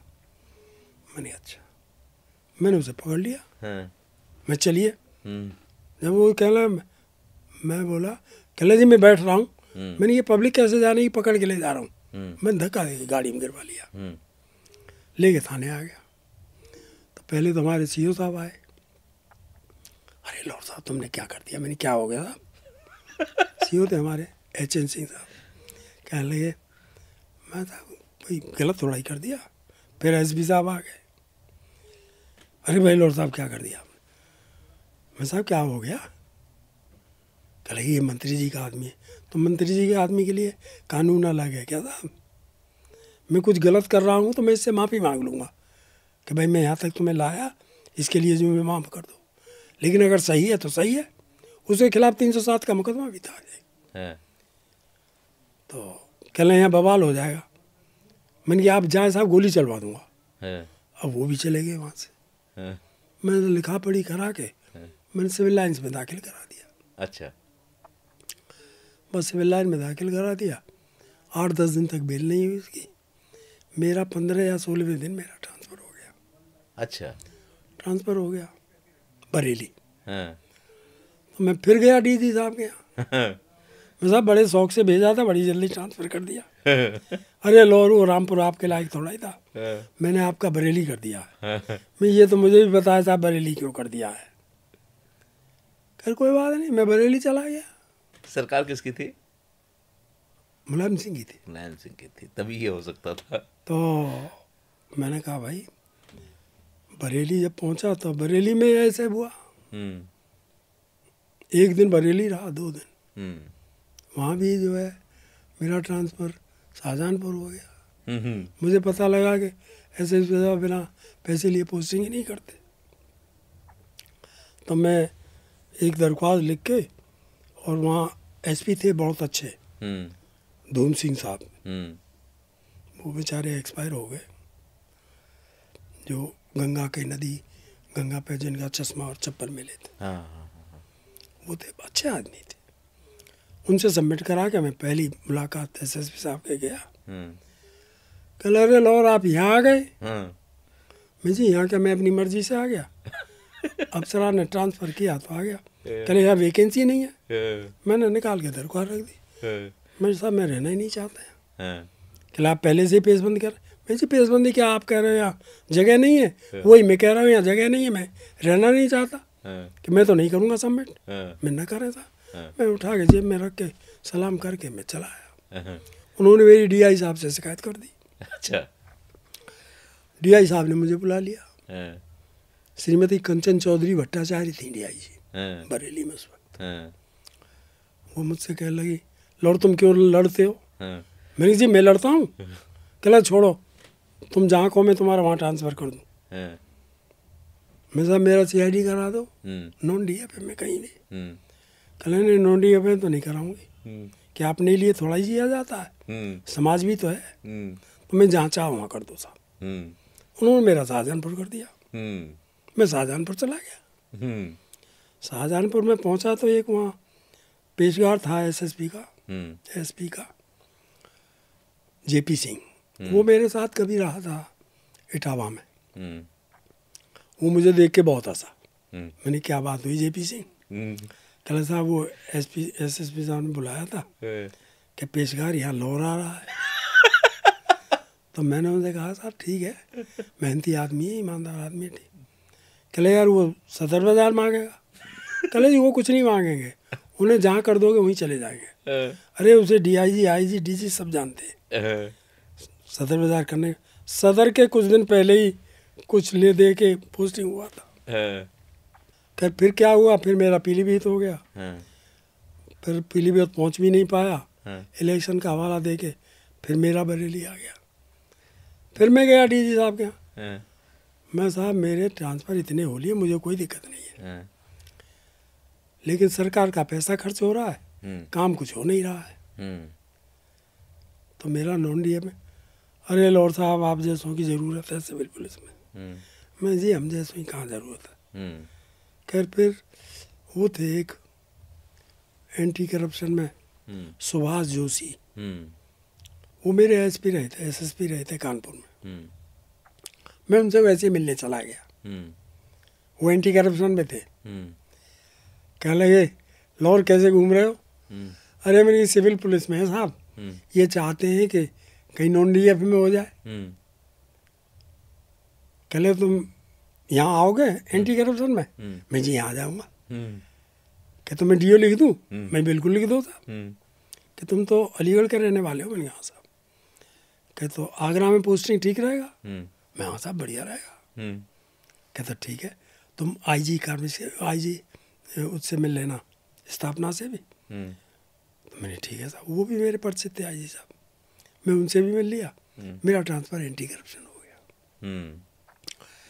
एंटी करप्शन में होने के बाद में साहब मैंने एंटी करप्शन ज्वाइन कर लिया। और जब मैं एडीजी साहब से मिला एंटी करप्शन के, तो वो कहने लगे भाई लॉर मैं आपका आगरा तो नहीं कर पाऊँगा। मैं जी क्यों? कि मैंने कुछ नॉर्म्स बना रखे कि जिस ज़िले से आएगा, जिस उसका रहने वाला होगा वो आसपास नहीं होगा, उसके आसपास नहीं होगा, और जहाँ से आया वहाँ नहीं होगा। तो मैं जहाँ से आया वहाँ कर दे साहब। उन्होंने मेरठ कर दिया। कोई बात नहीं, उन्होंने कहा ठीक है। तो मैं आया सुभाष जोशी साहब के पास, आईजी साहब के पास। मैंने सर वो मेरा आगरा तो नहीं हो पा रहा। कहले क्यों? मेरी एडीजी साहब ये कह रहे हैं। कहले करेंगे कैसे नहीं, मैंने फाइल पर लिख रखा है कि उसे अगर आगरा पोस्टिंग कर दिया जाए तो वो स्वेच्छा से आने को तैयार है। मैं बात करता हूँ। मैं जी आप बात नहीं करेंगे। कहले क्यों, बात करने में क्या बात है? मेरी जी बात आप मेरे लिए बात करेंगे और उन्होंने नहीं किया तो मुझे भी कष्ट होगा, इसलिए मुझे कोई दिक्कत नहीं है, जहाँ करेंगे चला जाऊँगा। ठीक है, मैंने नहीं करने दी बात उनको। मेरा मेरठ हो गया, मैं मेरठ आ गया। फिर मेरठ से फिर मेरा लखनऊ हो गया एक ऐसे मामले में। लखनऊ में मैं पहुंचा तो वहाँ इंदिरा भवन में ऑफिस था उस वक्त। तो बोर्ड लगा था भ्रष्टाचार निवारण संगठन। सही डिपार्टमेंट मिला आपको, पीतल के अक्षरों का। जब मैंने वहाँ का रवैया देखा तो एक दिन सुबह ऑफिस में जो है जाके मैंने वो निवारण हटा दिया। तो हो गया भ्रष्टाचार संगठन। हल्ला मच गया, निवारण कहाँ गया? मैं निवारण है ही कहाँ यहाँ, ये तो भ्रष्टाचार का संगठन है। खैर वो कहीं गया थोड़ा ही था, वो तो फिर वहाँ से चिपका दिया गया। तो बहुत होता रहा। फिर मैं डीजी साहब से भी कहा, मनी साहब कम से कम भ्रष्टाचार संगठन में तो ऐसा आदमी रख लो जो ठीक ठाक हो, जिसे कह सको। वो भी अपना। कितने ट्रांसफ़र आपने अपने लाइफ में देखे होंगे? ट्रांसफ़र बहुत हुए साहब, 200-300? अब ना 200-300 तक गिनती नहीं मुझे खैर, लेकिन हाँ मतलब साल भर में कहीं रहा हूँगा। मतलब पूरे अगर आपकी जर्नी 30 साल की तो रही होगी ना सर्विस की? 40 साल। 40 साल। 40 साल में अगर हम आपके 5 भी मान लें तो 200 ट्रांसफ़र तो ऐसे ही हो गए। अगर थानों का हिसाब लगाओ तो फिर तो बहुत बैठ जाएंगे। कितने? थाने में तो बहुत, मतलब वो एक में छपा भी था। मेरी किताब में जो है उसका वो भी लगा हुआ है कि लॉ नहीं ट्रम्प का अक्का लाए हैं सामल। डीएन सामल एक एसएसपी थे कानपुर में, अच्छे अधिकारी थे। तो एक दिन मीटिंग हो रही थी, वो एक इंस्पेक्टर से कहने लगे भाई तुम्हारे यहाँ से नाजायज़ बस चल रही है। कल साहब उसमें कुछ दिक्कत है ये। कल ठीक है कोई बात नहीं, लॉर को पोस्ट कर दूंगा कल को, तुम्हारी दिक्कत दूर हो जाएगी। कल नहीं तो अखबार वालों ने छापा ट्रम्प ने लॉ नहीं ट्रम्प का अक्का लाए हैं सामल कि जहाँ भी कुछ वो हो पोस्ट कर दो। मुझे कोई दिक्कत थी नहीं। मतलब अगर लोकल और जिला स्तरीय ट्रांसफ़र अगर मारा जाए तो 400-500 ट्रांसफ़र तो लिए ही होंगे अब थानों की। नहीं 400-500 तो नहीं हुए होंगे, कम ही हुए होंगे, लेकिन बहुत हुए। बहुत हुए ना, बहुत हुए। ये तो आपकी व्यावसायिक लाइफ रही।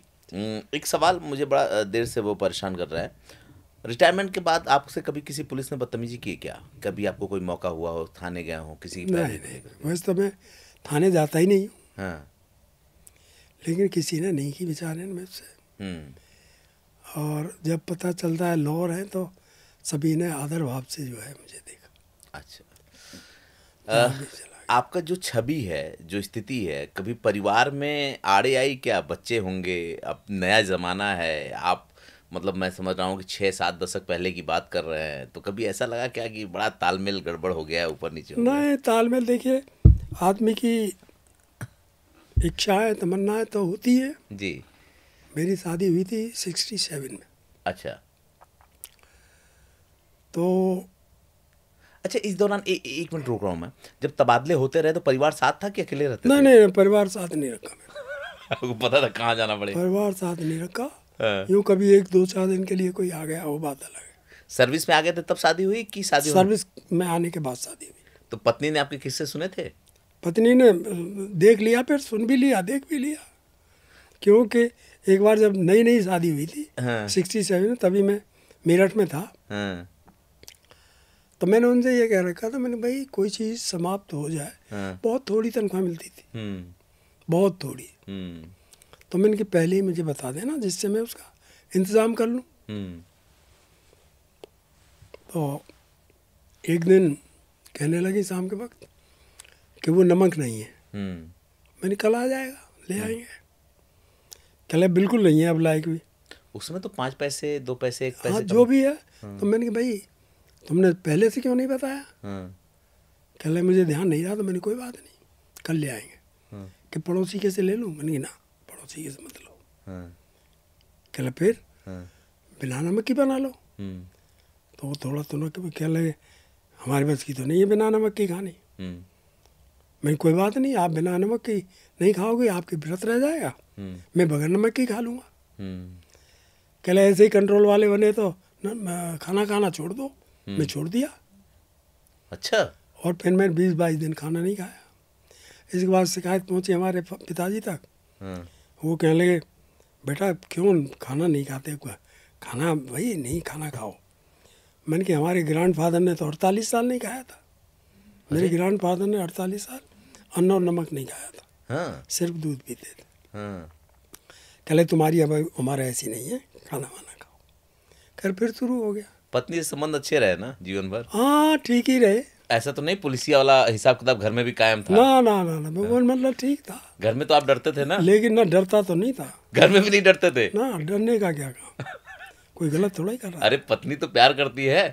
ठीक है। अच्छा सुनिए, किस्सा प्यार पे आया तो एक किस्सा और मशहूर है आपके बारे में।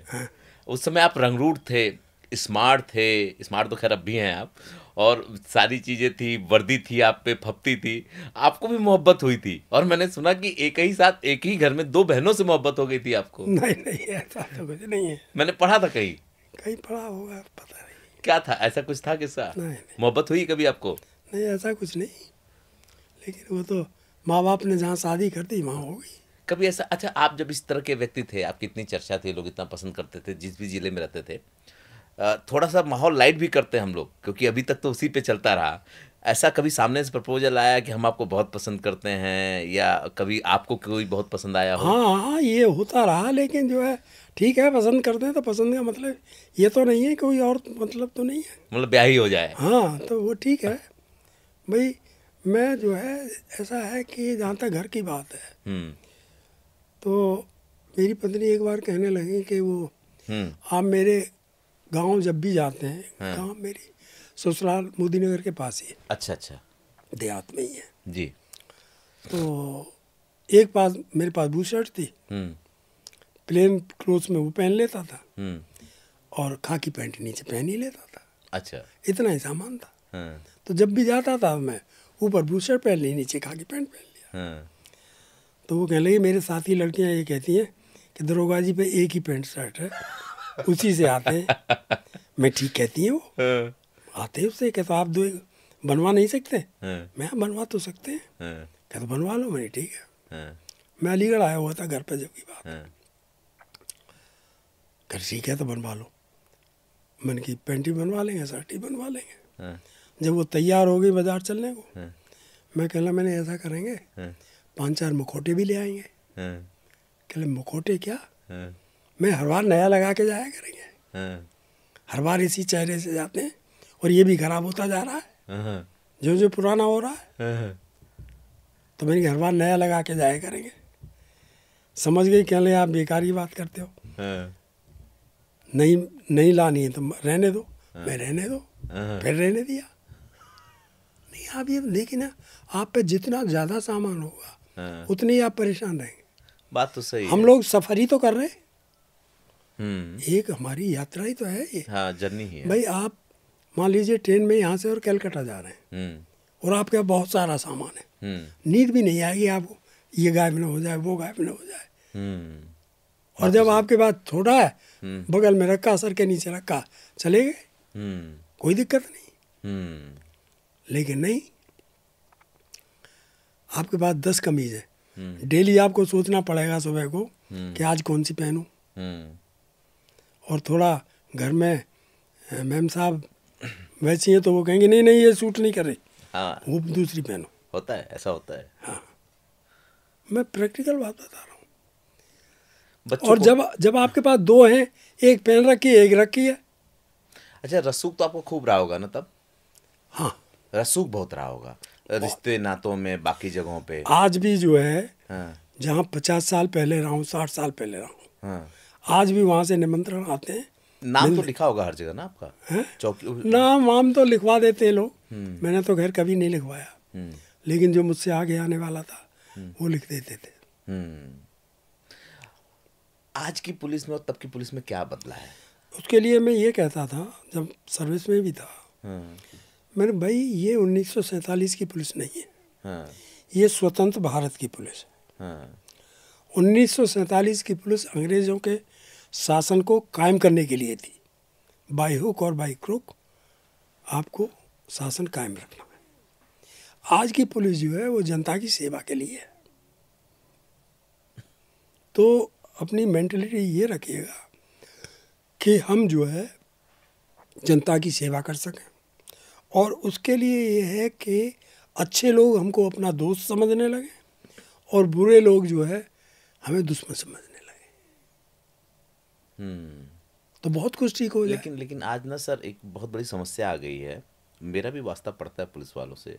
जब मैं न्यूज़ चैनल में था तो बहुत लोग थे, कहते थे सिफारिश करने को करता था। ऐसी सिफारिश नहीं, दबाव वाली सिफारिश नहीं।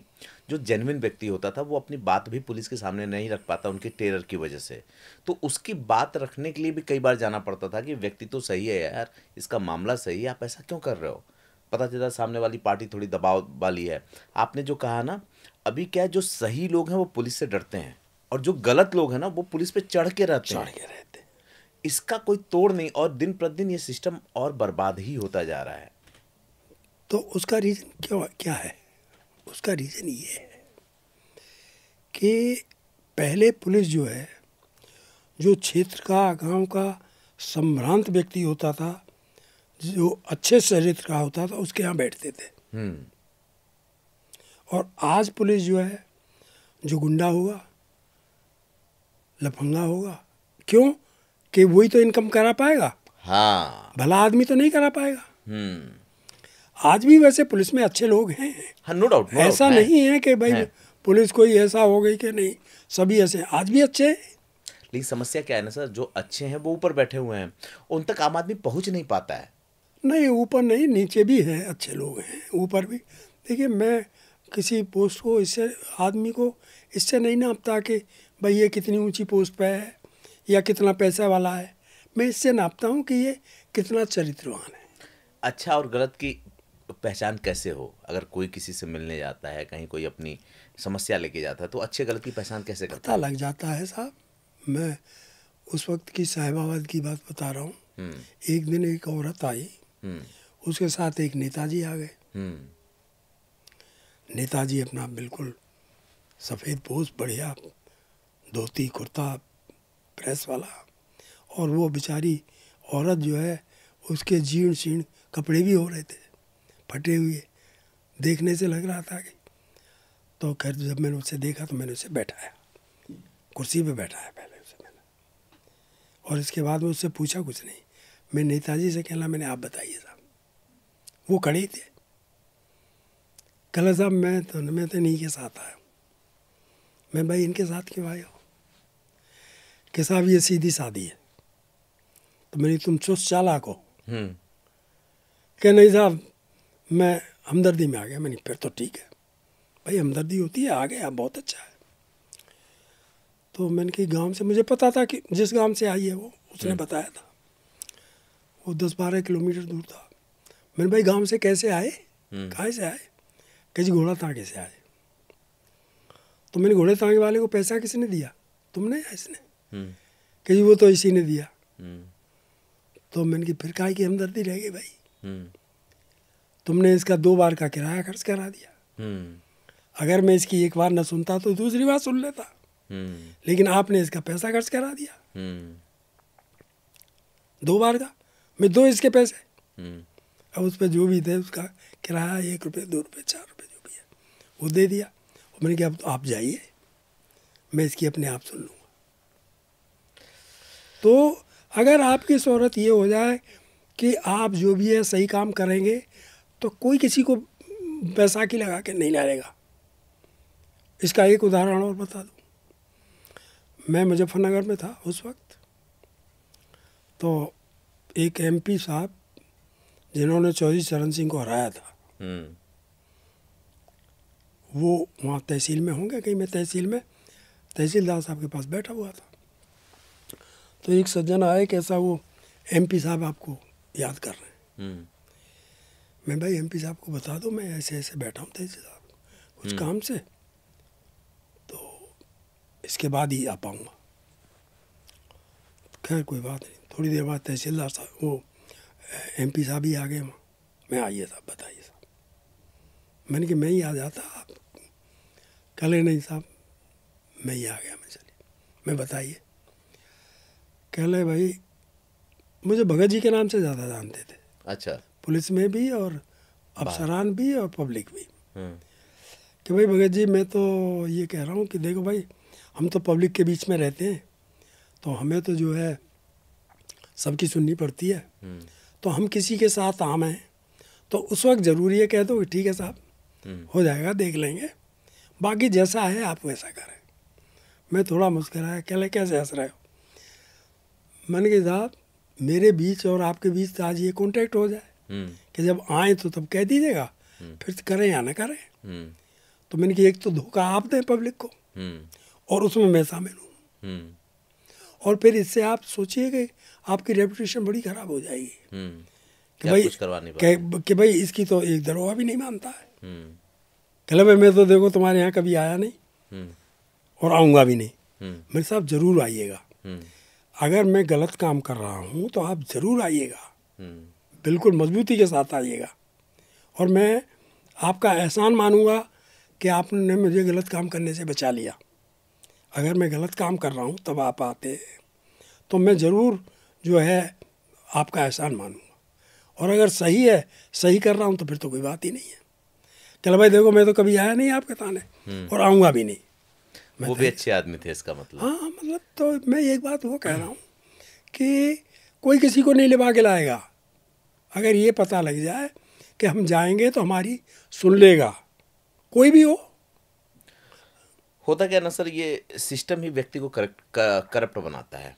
अगर सिस्टम खुद सही हो जाए, ये मैं सिस्टम पे दोषारोपण मतलब 100% लोगों की बात नहीं कर रहा हूँ, नहीं, बड़ा मुश्किल से अगर कहीं भीड़ में कुछ अच्छे लोग हैं तो उनसे मिलना मुश्किल होता है, और जो शुरुआती छवि बनती है ना वही बनती चली जाती है।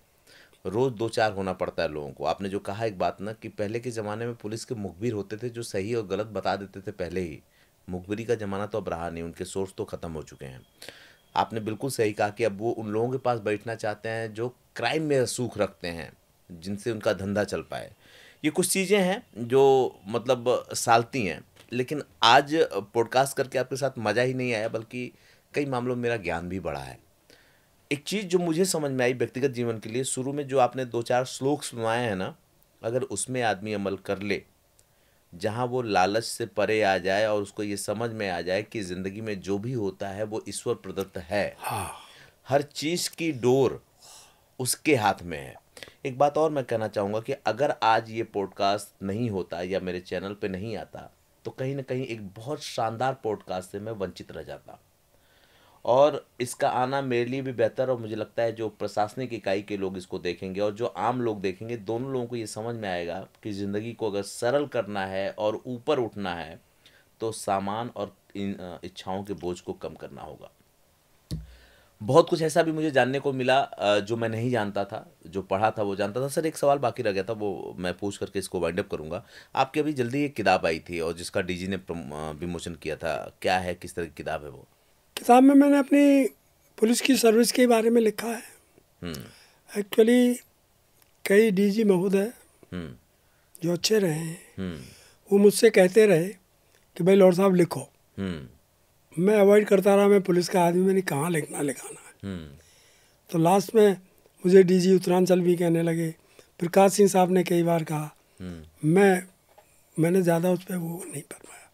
तो लास्ट में प्रकाश सिंह साहब एक दिन कहने लगे, कहने लॉर्ड तुम नहीं लिखोगे, मुझे ही लिखना पड़ेगा क्या तुम्हारे लिए?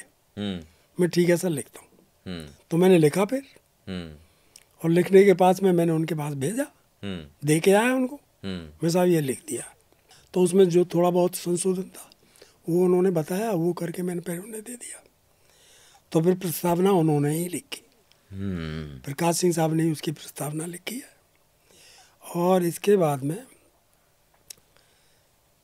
प्रस्तावना लिख के जब फिर ये और भी जो डीजीओ के उसमें संदेश हैं, विक्रम सिंह साहब का, डीजी उत्तरांचल साहब का, एक डीजी अतुल साहब हुए हैं, मैंने देखा है उसके, आपको मेरे पास है, आपने मुझे भेंट की थी।